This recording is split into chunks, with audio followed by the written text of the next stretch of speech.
Habibi gang. Late in the game, Savinho sends in a cross, and Haaland just rises up and meets it with a powerful header. Oh, yeah. To make it 2-0 against Leicester. Yeah.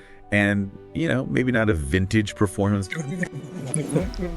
but a win is a win. And this could be a turning point for them after some recent tough results. Yeah. I mean, sometimes you just got to kind of grind out a result, right? And this is a big one for Guardiola. Oh, yeah.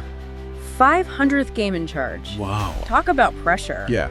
Big time pressure. 500 games. That's incredible. But, let's rewind a bit back to that opening goal from Savinho. Yeah. In the 21st minute, it wasn't a screamer or anything, but, right. He was just there to pounce on it. Yeah, just that hunger, that instinct that you need, right, to break the deadlock. And, classic poacher's finish. Yeah. That initial shot from Foden was parried by Leicester keeper Scholarzik. Right. And Savinho was just right there to pounce on the rebound. Right. He was in the right place at the right time. Absolutely. And speaking of being in the right place at the right time, how about Jamie Vardy? Still. Oh, my goodness. At 38 years old. I know. Causing all sorts of problems. For City, hitting the crossbar. Yeah. Making those runs in behind. Just constantly a menace. I mean, how long can he keep this up? It's unbelievable, isn't it? The man's a legend. He is. And he's still playing with that same energy and desire that he had like 10 years ago. It's amazing. It really is. But you do have to kind of wonder, right, for Leicester, how do they manage his playing time, right? Yeah. Especially with, the way they're playing now and how important he is for them. Right. But also, you kind of got to think long term, You need him, but you don't want to burn him out. Yeah. And, they had their chances as well. Oh, yeah, they did. To get back into it. Absolute. That El Canoes cross. Yeah. Just evading everybody. Yep. Guananot hits the post with the header. I mean, they were so close to turning the tide in that match. And I think that kind of shows you that City were vulnerable in this match. Oh, for sure. They weren't their usual dominant selves. Yeah. I mean, Ortega had a couple of shaky moments in goal. Even Vardy almost gifted Vardy a goal with that undercooked header. So, are you a little bit concerned about these defensive lapses we've been seeing from City this season? They're definitely not as airtight at the back as we've seen in the past. Right. And they have been leaking goals this season. Yeah. I'm not sure if it's just, a temporary blip or if it's something more systemic. Yeah. Is this the new City or is this just a blip? Yeah. Yeah. Even De Bruyne wasn't at his best. No, not at all. He shanked a clearance at one point. He missed a pretty straightforward shot. Yeah. Even the best players have off days. Oh, yeah. Absolutely. But could this be a sign of something, deeper, like fatigue or maybe pressure? It's a big game for Guardiola, 500th game in charge. Right. And, De Bruyne is the engine of this team. So if he's not firing, it impacts everything. Then it affects everybody else. Yeah. And, speaking of key players not quite at their best, I think we got to talk about Haaland. Yeah, he got his goal, but, he was pretty much invisible for most of the match, right? Yeah. One touch in the opposition box before that header. Wow. That's just unheard of for a player like him. Yeah. And it's kind of, we saw something similar against Aston Villa, where he could barely get a sniff at goal. So, is this becoming a trend? It's a worrying sign if it is. Right. He thrives on being in the box, getting on the end of those chances. And if teams have figured out a way to just shut him down. Neutralize him. Yeah.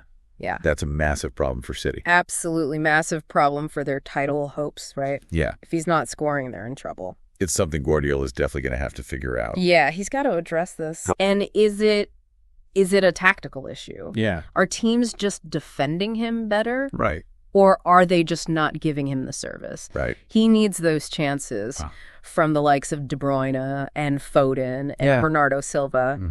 He needs those guys to be creating those opportunities that he thrives on. He needs to be in the 6-yard box, just tapping him in. Absolutely. Yeah. So, definitely something to keep an eye on. Yeah, absolutely. It is something to keep an eye on for sure. But, at the end of the day, this is Man City.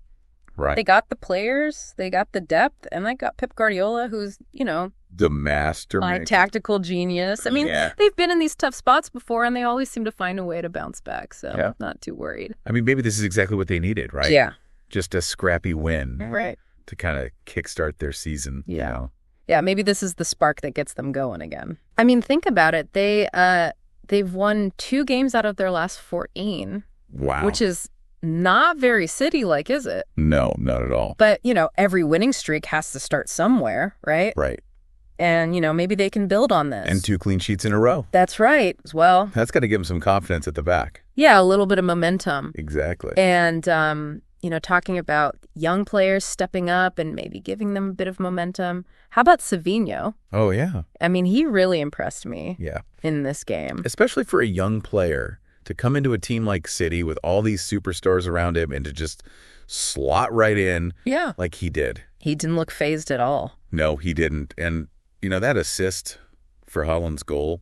Oh, beautiful. That was a pinpoint cross right on the money. Yeah, maybe a new dynamic duo forming at City. It's exciting to think about the potential that those two have together. Yeah. But, let's not get too carried away. Yeah. It's still early days. Yeah. He needs to show that he can do it consistently. Right. But this was a great step in the right direction. For sure. And let's not forget the role of Foden in that first goal. Right. I mean, he didn't get the goal himself, but right. Yeah, he created the opportunity for Savinho. So, it's a good reminder that even when players aren't directly scoring, they can still have a massive impact on the game. Yeah. So, Foden's work rate, his creativity were vital for City. Yeah, especially with De Bruyne. Especially with De Bruyne not at his best. Right. So, it's a real testament to the depth and the quality that City have that, players like Foden can step up and fill those gaps when needed. Yeah, it's a collective, isn't it? It is. They might have shown, flashes of their brilliance in this game, especially in those 2 goals. Yeah. But there's still a long way, I think, from, that kind of swashbuckling City that we've become accustomed to seeing. Yeah, that free-flowing, attacking City that we've seen in the past. Yeah, so I mean, there's definitely room for improvement. Absolutely. They need to find that rhythm. Yeah. Get that swagger back. Right. They got to build on this win. They need to, string together some consistent performances. Right. And they got to start picking up points because, the Premier League is unforgiving. Yeah, it is. And you fall behind. Those other teams are just going to run away with it. Right. So they need to stay in touch. Do you need to keep pace? Yeah, exactly. But, talking about Haaland again. Yeah. He didn't have much of the ball. Right. But when he did, he delivered. Classic Haaland. Yeah. That header.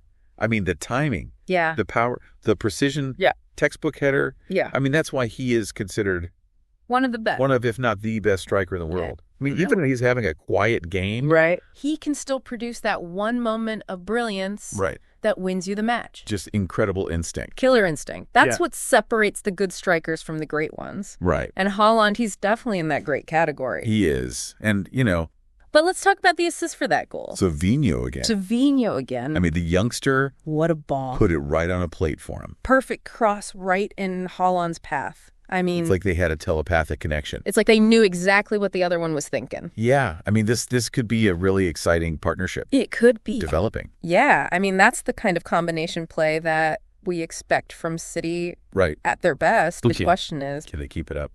Can they do it consistently? Yeah. Can they find that rhythm? Right. That attacking verve that used to terrorize defenses? Yeah. I mean, I think this win has given them a little taste of it again. Mm-hmm. A little reminder of what they're capable of. But the real test is going to be, can they build on this? Right. Can they string together a series of good results? Yeah. Because one win doesn't make a season. Right. They need to keep this momentum going. Right. Learn from their mistakes and just keep pushing forward. Yeah. Because the Premier League is a marathon, not a sprint. Right. And they need to be in it for the long haul. It's a long road ahead. But, even in this win, they weren't at their best. No. There were some shaky moments. They missed a few chances. Yeah. Leicester had some opportunities. Yeah, they were definitely vulnerable at the back. Yeah. I mean, giving up those chances to a team like Leicester. Yeah.